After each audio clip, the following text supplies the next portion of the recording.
जय भीम, मैं मीनल। आप देख रहे हो समता आवाज़ टीवी। आज है 2 नवंबर और मैं हूँ नागपुर स्थित नारा में। आज doctor Baba Saheb Ambedkar international park के लिए जो 130 एकड़ जमीन सैंक्शन हुई थी उसका 397वां दिन है। नमो बुद्धाय, जय भीम। प्रशासन ने कोई एक्शन लिया है अभी आंदोलन के बारे में? नहीं लिया है तो आंदोलन क्या ऐसे ही जारी रहेगा? चल रहा है ना, 16 तारीख को आंदोलन हुआ, 16 तारीख को कुछ है नहीं। और ये जगह तो अपने को दी थी, अब तो मांगे थी नहीं ना, दी थी ना उसने, अपने मांगे तो किए थे नहीं, अपने वो दिए थी, फिर वो ऐसे क्यों कर रहे हैं? देना चाहिए अपने को, अपने मांगे तो गए थे नहीं ना, मांगे तो नहीं, अपने उस दिन बंदी जी आए थे शुक्रवार को, तो बोले मिलेंगे अपने को जगह, आंदोलन करते रहेंगे अपन। अब तो कर रही है, 2 ऑटो बोर्ड से अपना आंदोलन कर रहा है, अब आप करते रहेंगे आंदोलन जब तक जैसे बोधिया का आंदोलन चल रहा है वैसे चलते रहेगा। चलते रहेगा। ऐसा कहा बंदी जी ने? ऐसा बंदी जी ने कहा नहीं, भर्ती चल रहे ना अपना, जब तक अपने मिलते रहे तब तो आंदोलन करते रहेंगे अपन। बराबर। जब तक मिलेगा नहीं तब तो करते रहेंगे अपन आंदोलन। ठीक है, आप लोग क्या कहते हैं? माझे नाव शशिकला टेंडेकर आहे जी। माझी एकच इच्छा आहे की 130 एकर जमीन आम्हाला मिळाल्या पाहिजे पार्कला, आमची एवढी इच्छा आहे। जी जी ये निर्मला काळे। जी, आपका क्या कहना है? हिंदी में बोले। मैं निर्मला काड़े। मैं भी चाहती हूँ कि ये जो इंटरनेशनल बाबा साहेब अम्बेडकर पार्क है, जो जब तक हमको नहीं मिलता तब तक हम यहीं पे रहेंगे और यहीं पे मरेंगे। यही हम ठान लिए हैं अभी, और यही निश्चय किया है कि जब तक हमको ये पार्क नहीं मिलता हमारे बाबा साहब इंटरनेशनल पार्क में, तब तक हम यहीं पर उपोषण करेंगे और करते रहेंगे। मैं विजय पाटिल। हिंदी में बोले, हिंदी में। तो ये जो 2 अक्टूबर से यहाँ बैठे हैं, तो और ये 16 तारीख को जो दंगा हुआ, 16 तारीख को जो पंडाल गिराया गया, तो अपने को बहुत ज़्यादा लोग जुड़ गए हैं और रोज़ आते हैं मिलने। जैसे विकास जी ठाकरे अपने आप आए यहाँ और उन्होंने पत्रकार परिषद भी दी, तो हमें आशा है कि ये काम हो सकता है। तो उसके बाद में कोई अधिकारी आए क्या? नहीं, अधिकारी तो कोई आए नहीं। कोई नहीं आया? कोई नहीं। किसी का दबाव वगैरह? नहीं, दबाव वगैरह कोई नहीं। आप क्या कहते हैं? मैं चंदा मुरलीधर हमारे, मैं यही चाहती हूँ कि ये जो प्रशासन है जो ये तोड़ ताड़ करके चली जाती है, सुबह बिना पूछे आते हैं, तोड़ ताड़ करके चली जाती है हमारी भाई लोग, वहाँ पे चौक में आने नहीं देते, खाए रहते, वहाँ पे पूरे पुलिस वाले इनको धूप में बैठ रहे, कोई चक्कर आ रहे, किसी को कुछ आ रहा, वो तो कोई दबाव आया होगा, वो उस समय हुआ है ताकि वो सोया है, अभी आएगा, आप चले जाना, जब ये हमको रोक रहे थे यहाँ पे। अब यही हमारी इच्छा है कि 130 एकड़ जो इंटरनेशनल डॉक्टर बाबा साहब अम्बेडकर की जो ये ज़मीनें हमको मिलना चाहिए। अब जब तक नहीं मिलेंगी तब तक हम नहीं हटेंगे, हम यहीं पे मरेंगे, यहीं पे मिटेंगे, लेकिन ये जगह नहीं छोड़ेंगे। मी रेखा खोब्रागडे। 2 ऑक्टोबर 24 मधून 13 महिने झाले आम्ही साखळी उपोषणावर इथे बसलेले आहोत। पोलीसवाले येतात, 16 तारखेला कुठे केलं, आम्हाला बाहेरच टांगून ठेवला, ना इकडे येऊ देत होते ना तिकडे येऊ देत होते। पाण्याला याला खूप आम्हाला असं चक्कर पाणी यायचा, तरी पण त्या लोकांनी आम्हाला आतमध्ये येऊ दिलं नाही। नंतर आम्हाला 12 वाजता आतमध्ये येऊ दिलं। जोपर्यंत हे जागा मिळणार नाही, चाहे किती के दिवस लागो, आम्ही हे सोडणार नाही। 130 एकर आम्ही जागा घेऊनच राहू। नमो बुद्धाय, जय भीम। आई, तुम्ही पण याविषयी काही सांगाल? जय भीम। 397 आजचा दिवस आहे। आम्ही इथे आंदोलनाला बसलो आहोत। 130 एकर जागा मिळल्या पाहिजे म्हणून आम्ही इथे आंदोलन करत आहोत। आता आम्ही शांतताने आंदोलन करत आहोत आणि न सांगताना आम्हाला काही इथे नोटीस नाही दिलं, आम्हाला काहीच माहीत नव्हतं। पण त्या लोकांनी 6 वाजता सकाळी येऊन इथे अतिक्रमण केलं आणि हे अतिक्रमण केलं, त्याच्यामुळे तो आमचा पंचशिलेचा झेंडा पाडला आणि आम्हाला तिकडचे लोकांना इकडे नव्हते येऊ देत आणि इकडचे लोक। तुम्ही घाबरले का आता त्या 16 तारखेपासून? तुम्ही घाबरले का? नाही ना, आम्ही घाबरत नाही। नहीं घाबरले? नाही ना, आम्ही घाबरत कशाला? आम्ही चोरी करून राहिलो। मतलब आप आखिरी तक रहोगे जब तक 130 एकड़ नहीं मिलती? आता त्यांना बाबासाहेबामुळे बाबासाहेबांना मतदानाचा अधिकार नसता दिला तर हे सत्तेवर आले असते का? मग त्याला लाज वाटायला पाहिजे की आम्ही हे सत्तेवर बसलो आहो, राज करत आहो, ते बाबासाहेबाच्या मुळे करत आहो, तर त्यांना आम्हाला हे 130 एकर जागा खुशीनं देवायला पाहिजे की नाही बा, हे आम्ही हे जागा खरंच हे जागाचे अधिकारी आहेत आणि यायला दिला पाहिजे, म्हणून सगळ्यांनी त्यांना आम्हाला 130 एकर जागा खुशीनं देवायला पाहिजे. आम्हाला आंदोलन न करताना आणि आंदोलन न करताना त्याने स्वतः येऊन याची भूमिपूजन करायला पाहिजे आणि आम्हाला हे जागा देवायला पाहिजे. एवढंच आमचं बोलणं आहे आणि आम्ही आखरीपर्यंत. तो दोस्तों आप देख रहे हैं आज 395 दिन हो चुके हैं इस आंदोलन को. ये आप शाम के 6 बजे आप देख रहे हैं यहाँ पर में उपासक और उपासिकाएँ बैठी हैं, आप स्टेज पर भी देख रहे हैं और उसके सामने भी आप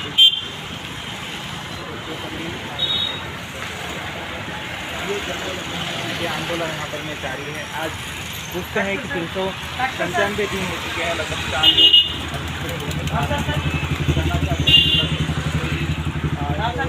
कोई संदेश आया या नहीं. सर जय जी. क्या कहना चाहते सर, आप रोज़ रहते हैं यहाँ पर में, कोई प्रशासन से आपको संदेश आया है कि क्या करने जा रहे हैं आगे? नहीं, अभी तक प्रशासन की तरफ से अभी तक कोई संदेश नहीं आया है. 16 तारीख का जो यहाँ पे अतिक्रमण तोड़ू कार्रवाई हुई, उसके बाद में जो जन आंदोलन भड़का था, उसके बाद में हमको उम्मीद थी कि प्रशासन की तरफ से कुछ तो भी सकारात्मक कार्रवाई होंगी, पर अभी तक प्रशासन की तरफ से ऐसी कोई कार्रवाई हुई नहीं है. उल्टा उन्होंने हमको नए सिरे से सोमवार के दिन पर कल एप्लीकेशन करने लगाया है. किस लिए? परमिशन के लिए, कि ये जो आप आंदोलन के लिए बैठे हो नए सिरे से परमिशन डालो. अच्छा, एक्सटेंड करने के लिए ऐसा उन्होंने बोला है. जी. अभी तक ऐसी कोई प्रशासन की तरफ से कोई भी ऐसी कार्रवाई हमारे पास में नहीं आई. जी. जय भीम सर. जय भीम सर. क्या कहना चाहते हो आप, काफ़ी दिन बाद यहाँ पर मैं आंदोलन में आए हैं? बीच में मैं बार बार आया हूँ, थोड़ी से पारिवारिक में हम बिजी रहते. इस आंदोलन के बारे में यही कहना चाहते हैं, ये भारत में महाराष्ट्र है और महाराष्ट्र में नागपुर सिटी है. इतिहास में पढ़ते हैं कि ये जम्बूद्वीप भारत सम्राट अशोक का 7 बारा है और उस सम्राट अशोक का इतिहास बाबा साहब के कारण बुद्ध का धम्म और हमको मालूम हो गया. अगर एक रोटी के 1 लाख टुकड़े किए, समझो एक रोटी के 1 लाख टुकड़े किए, तो ये जगह का जो मामला है तो उसका एक टुकड़ा मैं बोल सकता हूँ. ये गवर्नमेंट ने ये काम कर देना चाहिए कि ये सम्राट अशोक का भारत है और संविधान निर्माता बाबा साहब का भारत है. तुम सत्ताधारी पर गए हो तो तुम्हारी एक अगर कुंडली मैंने निकाला तो बहुत तुम्हारी कुंडली आगे आ सकती है. तो खुद मुख्यमंत्री साहब फडणवीस साहब, आपने चिमूर में मेरा साड़बाई का घर है, वहाँ पर आपने जो रिसोर्ट बनाया तो कौन सा रिक्शा चलाया, कौन से मट्टी खोदने गए थे? ये करोड़ों रुपए के बजट और बिजनेस तुमने कैसा खड़ा किया? जगह का मामला तुमने हड़प लिया उधर. ये गडकरी साहब का मेरे गांव की तरफ पूर्ति कारखाना, तो चारों तरफ तुमने हमने जगह का मामला, तुमको दान दिए, संस्था को एनजीओ को दान तुम्हारे. और ये बाबा साहब जो संविधान निर्माता की 131 एकड़ की जगह आज पूरी खाली है. यहाँ तो कोई बिल्डिंग है तोड़ना नहीं है, कोई मकान है तो हटाना नहीं है, सीधा काम चालू करना है. फिर भी तुम इन समाज को टटोल रहे हैं और हमको बता रहे हैं कि हम भीमा कोरेगांव आंदोलन के वही लोग हैं, हमारा खून कोई ठंडा हुआ नहीं. आज आप पब्लिक को भड़का रहे हो. ये भड़काने का काम गवर्नमेंट को शोभा नहीं देता है.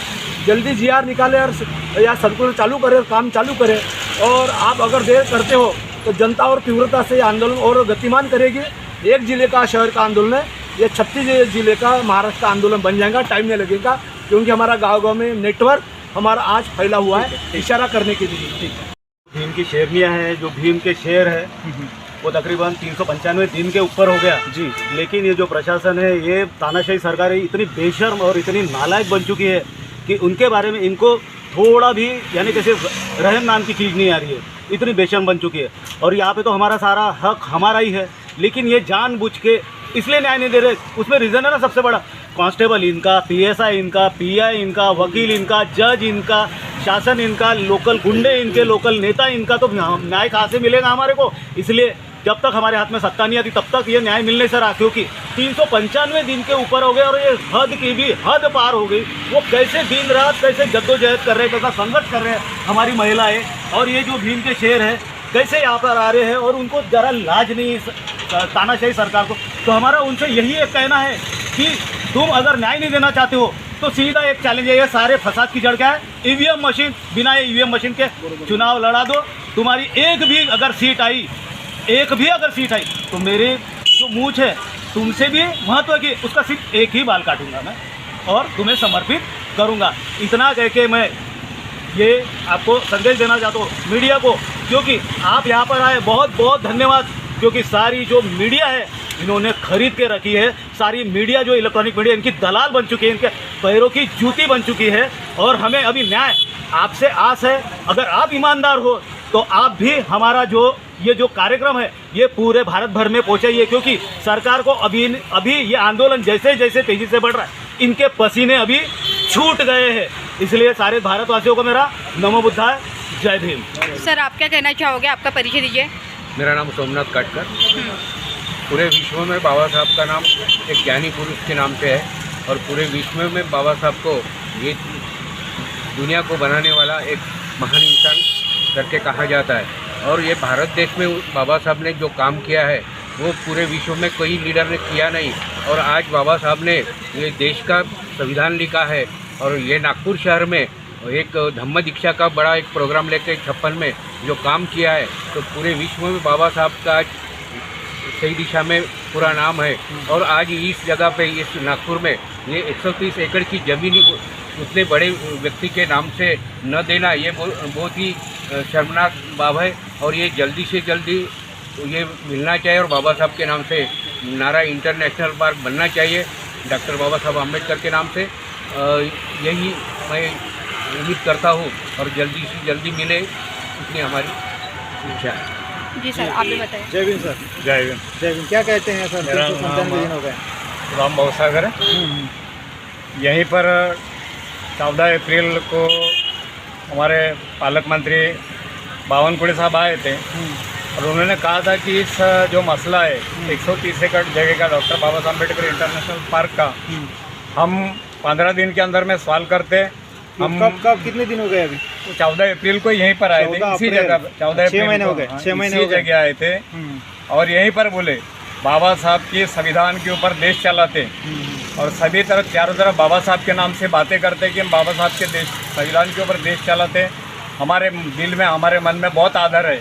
मैं एक कहना चाहूँगा कि आपने कहा था, आपकी ज़बान है, 1000 लोगों के सामने आपने कहा था कि हम 15 दिन के अंदर में इस मसले को हल करते हैं। तो एक शायर ने कहा है कि दिल में तमन्ना हो तो रास्ते निकल आते, दिल में तमन्ना ना हो तो बहाने निकल आते। जब बाबा साहब के नाम पे सारी दुनिया में आप बहुत बड़ी बड़ी बातें करते हो, हम ये कर रहे हैं, वो कर रहे हैं, वो कर रहे हैं, और जब नागपुर के पालक मंत्री रहने के बाद में आपकी ज़बान है, आपकी चमड़े की ज़बान है कि लोहे की ज़बान है कि इतने जल्दी क्यों आप बदल जाते हो, आपकी सरकार क्यों बदल जाती है? तो ये मुख में राम और बगल में छुरी, ऐसा नहीं होना चाहिए। आगे इलेक्शन है, आगे चुनाव है, आप अपने ज़बान पर कायम रहो।